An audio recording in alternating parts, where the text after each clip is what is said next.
అయోధ్య రామ మందిరానికి వచ్చే భక్తుల తాకిడి తగ్గలేదు. గత 11 రోజుల వ్యవధిలో సుమారు 25 లక్షల మంది భక్తులు రామ్ లల్లాను దర్శించుకున్నట్లు అధికారులు తెలిపారు. ఆలయ హుండీకి 11 కోట్ల మేర విరాళాలు అందించినట్లు వివరించారు. భక్తుల రద్దీ దృష్ట్యా స్వామివారి దర్శన వేళలను ఉదయం 6 గంటల నుంచి రాత్రి 10 గంటల వరకు పొడిగించామని విషయం విదితమే. శ్రీవారి ఆలయం వద్ద మంత్రి రోజాకి చేదు అనుభవం ఎదురైంది. స్వామివారి దర్శనం చేసుకుని ఆలయం వెలుపలకు వచ్చిన మంత్రి రోజా వద్ద జై అమరావతి అంటూ శ్రీవారి సేవకులు నినాదాలు చేశారు. జై అమరావతి అంటూ నినాదించాలంటూ కోరారు. అయితే శ్రీవారి సేవకు వచ్చి ఇదేంటంటూ అక్కడ నుండి జారుకున్నారు మంత్రి రోజా. దేశ రాజధాని ఢిల్లీలో ఎన్సీపీ అధినేత శరద్ పవార్ ను ఏపీసీసీ చీఫ్ వైఎస్ షర్మిల కలిశారు. ఆంధ్రప్రదేశ్ ప్రత్యేక హోదా అంశాన్ని పార్లమెంటులో లేవనెత్తాలని వినతి పత్రం అందించారు. షర్మిల విన్నపం పట్ల పవార్ సానుకూలంగా స్పందించారు. పార్లమెంట్ ఎన్నికల తేదీలు వెలువడనే లేదు. కానీ ఆశావాహులు అప్పుడే దరఖాస్తులతో క్యూ కట్టారు. ఖమ్మం ఏపీ స్థానానికి డిప్యూటీ సీఎం విక్రమార్క సతీమణి తరపున ఆమె అనుచరులు గాంధీ భవన్ లో దరఖాస్తు అందజేయగా, ఇప్పుడు మల్కాజ్గిరి స్థానం కోసం సినీ నిర్మాత బండ్ల గణేష్ కాంగ్రెస్ సీనియర్ నేత కుమారుని దరఖాస్తు చేసుకున్నారు. పలువురు సీనియర్లు ఇదే బాటలో కొనసాగుతున్నారు.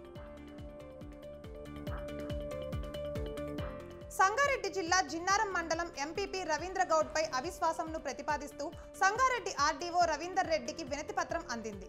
గడిచిన ఎంపీటీసీ ఎన్నికల్లో బొమ్మ బొరుసు ద్వారా విజయాన్ని దక్కించుకున్న కాంగ్రెస్ అభ్యర్థి రవీంద్ర గౌడ్ కు ఇప్పుడు బొమ్మ తిరగబడింది. భార్గవ్ అనే ఎంపీటీసీ బీఆర్ఎస్ లో చేరడంతో ఆ పార్టీ బలం 5కు చేరింది. దీంతో ఎంపీపీ రవీంద్ర గౌడ్ పై అవిశ్వాసం ప్రతిపాదిస్తూ ఆర్డీఓకి వినతి పత్రం అందజేశారు బీఆర్ఎస్ నేతలు. జార్ఖండ్ మాజీ ముఖ్యమంత్రి హేమంత్ సోరెన్ కు సుప్రీంకోర్టులో ఎదురుదెబ్బ తగిలింది. తన అరెస్టును సవాల్ చేస్తూ వేసిన పిటిషన్ విచారణకు అత్యున్నత న్యాయస్థానం నిరాకరించింది. ఈ వ్యవహారంలో తాము జోక్యం చేసుకోలేమని హైకోర్టుకు వెళ్లాలని సూచించింది. ఏపీ ప్రభుత్వం తీసుకువచ్చిన భూ హక్కుల చట్టాన్ని నిరసిస్తూ పశ్చిమ గోదావరి జిల్లా నరసాపురం వాసులు బంద్ పాటించారు. న్యాయవాదులిచ్చిన బందో పిలుపుకో భాగంగా దుకాణాలు, విద్యా సంస్థలు మూతపడ్డాయి. వాహనాల రాకపోకలకు అంతరాయం ఏర్పడింది. బంద్కు అధికార వైసీపీ మినహా ప్రధాన రాజకీయ పక్షాలన్నీ మద్దతిచ్చాయి. పల్నాడు జిల్లా వినుకొండ పట్టణం మసీద్ మన్యం 16వ లైన్లో ఏ కోటేశ్వరి అనే వివాహిత హత్యకు గురైంది. కుటుంబ కలహాల నేపథ్యంలో భర్త ఈ హత్యకు పాల్పడినట్లు పోలీసులు తెలిపారు. కేసు నమోదు చేసుకుని దర్యాప్తు చేస్తున్నారు వినుకొండ పోలీసులు.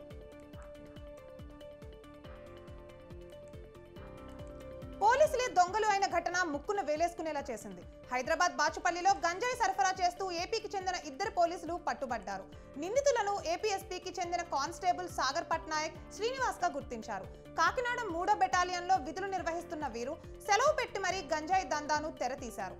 అర్ధరాత్రి వీరిని బాలానగర్ ఎస్ఓటీ పోలీసులు అదుపులోకి తీసుకొని 22 కిలోల గంజాయిని స్వాధీనం చేసుకున్నారు. బాలీవుడ్ వివాదాస్పద నటి పూనం పాండే మరణించినట్లు సోషల్ మీడియాలో వార్తలు గుప్పుమన్నాయి. గర్భాశయ క్యాన్సర్తో పూనం మృతి చెందిందని పూనం పాండే రియల్ అనే ఇన్స్టాగ్రామ్ ఖాతాలో పోస్ట్ చేశారు. ఈ పోస్ట్ ప్రస్తుతం సోషల్ మీడియాలో వైరల్ అయింది.